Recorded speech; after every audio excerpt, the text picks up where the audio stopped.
I veliki pozdrav ljudi, dobrodošli u potpuno novu epizodu horror priče. Pre samog početka ostavite like i subscribe i zapratite me na Instagramu marašik_official još, a mi se bacimo na video.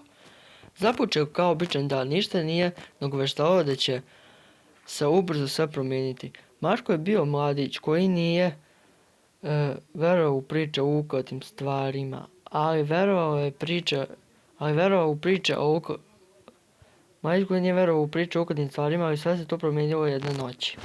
Bio je sam kod kuće kako to obično bio. U kasne sate njegov telefon je zazvonio, na ekranu je pisalo samo nepoznat broj. Pomislio je da je verovatno neki spam ili pogrešan poziv, ali kad je vidio poruku sve se promijenilo. Prva poruka bila je kratka, samo nekoliko riječi: znam gde si. Marko odmah pomislio da je to samo neka glupa šala, ali nije mogao da izbaci ta osjećaj nelagodnosti.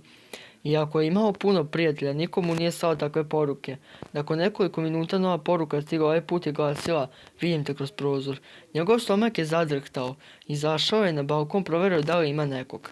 Napolju, ali nije vidio ništa. Vratio se unutra, pomislio da je to samo njegova mašta, ali od tad je svaka poruka postala sve strašnija. Sljedeće večeri dok je sedeo u dnevnoj sobi, još jedna poruka stigla: ušao si u kuću.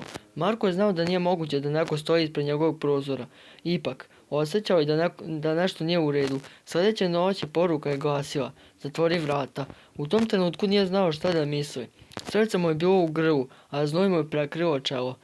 Da bi se smirio, odlučio je da proveri broj sa kojeg su dolazile poruke. Bio je to običan broj, ali kad je pokušao da pozove, umjesto zvona javila se samo tišina.